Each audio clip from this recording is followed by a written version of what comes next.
শুধুমাত্র একবেলা খাবারের জন্য ঢাকা থেকে আমরা ঢাকার বাইরে গেলাম। নদীর এপার হচ্ছে ঢাকা আর ওই পার হচ্ছে কেরানীগঞ্জ। আসসালামু আলাইকুম, কেমন আছেন সবাই? আশা করি সবাই ভালো আছেন। চলে আসলাম নতুন আরেকটি ভিডিও নিয়ে। শুধুমাত্র একবেলা ভাত খাওয়ার দাওয়াত দিল, তাও আবার দুপুরবেলা, ঢাকার এপার থেকে ওই পারে। মানে ঢাকা শহর পার করে আমরা এখন যাচ্ছি কেরানীগঞ্জে। দুপুরবেলায় রেডি হয়ে গিয়েছিলাম, সবাই মিলে রেডি হয়ে চলে গেলাম সদরঘাট। আর দেখে তো বুঝতে পারতেছেন আমরা এখন খেয়াঘাটের দিকে যাচ্ছি, কারণ আমাদের নৌকা দিয়ে এপার থেকে ওপারে যেতে হবে। ফার্স্ট টাইম আমি এত ছোট নৌকার মধ্যে উঠবো, অনেক বেশি এক্সাইটেড ছিলাম, কিন্তু ভয়ও লাগছিল মনে মনে। যাই হোক, বুড়িগঙ্গার পানি এত কালো ছিল, কি আর বলবো, কিছুই বলার নাই। কিন্তু ছোট নৌকায় উঠতে না উঠতে, আমি উঠতে না উঠতে এপাশ ওই পাশ ঢোল খাওয়া শুরু করেছে। তারপরে আমরা এপাশ থেকে ওই পাশে যাওয়ার জন্য রেডি হয়ে যাই। আর নৌকাটা এত ছোট ছিল, অনেক নাড়াচাড়া করতেছিল।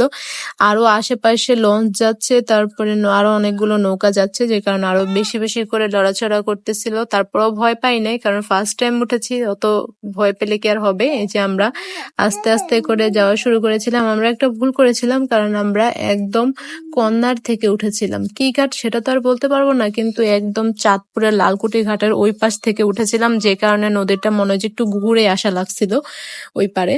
তো যাই হোক, আমরা যাওয়ার সময় একটা বোট দেখতে পেলাম, সরি শিপ দেখতে পেলাম। এই যে একটা বালুর জাহাজ যাচ্ছিল, আর ওই জাহাজের পরে নৌকায় যে এত বেশি ধুলতেছিল আর এত ঢেউ ছিল নদীর মধ্যে তখন।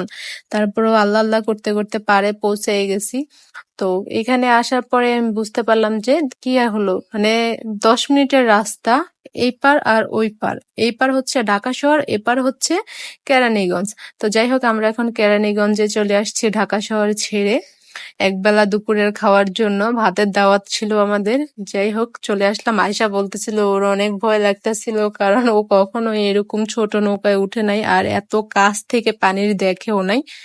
এদিকে তো আপনাদের ভাইয়া এগুলোর মধ্যে পারদর্শী ছিল। যাই হোক, আমরা জাস্ট খাওয়া দাওয়া সেরে আবার আমরা চলে যাচ্ছি আবার ঢাকার উদ্দেশ্যে।